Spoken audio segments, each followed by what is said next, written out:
ഏകമകൾ നന്ദനയുടെ വേർപാടിനെക്കുറിച്ച് ഗായിക കെ.എസ്. ചിത്ര പറഞ്ഞ വാക്കുകൾ വൈറലാവുന്നു. ഒരു സ്ത്രീയുടെ ഏറ്റവും വലിയ ആഗ്രഹം അമ്മയാകുക എന്നതാണ്. അത് ഏറ്റവും കൂടുതൽ ആഗ്രഹിച്ച ഒരാൾ ഞാനാണ്.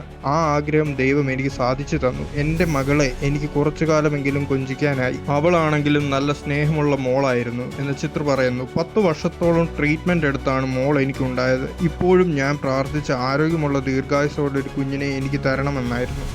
പക്ഷേ ദൈവം അതിൽ കുറച്ച് പിശുക്ക് കാട്ടി. വളരെ കുറച്ചു കാലം മാത്രമാണ് മോൾ എനിക്ക് ഒപ്പമുണ്ടായിരുന്നത്. പക്ഷേ ഇന്ന് ഞാൻ അത് ആലോചിക്കുമ്പോൾ ഒരു സ്ത്രീയുടെ ഏറ്റവും വലിയ ആഗ്രഹം അമ്മയാകുക എന്നതാണ്. അത് ഏറ്റവും കൂടുതൽ ആഗ്രഹിച്ച ഒരാൾ ഞാനാണ്. ആ ആഗ്രഹം ദൈവം എനിക്ക് സാധിച്ചു തന്നു. എൻ്റെ മോളെ എനിക്ക് കുറച്ചു കാലമെങ്കിലും കൊഞ്ചിക്കാനായി. അവളാണെങ്കിൽ നല്ല സ്നേഹമുള്ള മോളായിരുന്നു. എൻ്റെ മനസ്സ് കലങ്ങുകയോ എന്തെങ്കിലും ഒരു സങ്കടം വരികയോ ചെയ്തു കഴിഞ്ഞാൽ, എന്തെങ്കിലും ഒരു കാര്യത്തിൽ ഞാൻ കരഞ്ഞാൽ അപ്പോൾ തന്നെ അവൾ ഡിസ്റ്റർബ്ഡ് ആകുമായിരുന്നു. അത് എനിക്ക് ഫീൽ ആകുമായിരുന്നു. അങ്ങനെയുള്ള ഒരു മോളുടെ സ്നേഹം എനിക്ക് അത്രയും നാൾ കിട്ടി. അവളെ എനിക്ക് നോക്കാൻ പറ്റി. എൻ്റെ മനസാക്ഷി പ്രകാരം ഞാൻ ഏറ്റവും നന്നായിട്ടാണ് അവളെ വളർത്തിയത്. ആ 8 വർഷം എൻ്റെ കുടുംബത്തിൽ തന്നെ എല്ലാവരും പറയും, ഞാൻ കുഞ്ഞിനെ നോക്കുന്നത് പോലെ ഒരിക്കലും അവർക്കത് കഴിയില്ല എന്ന്.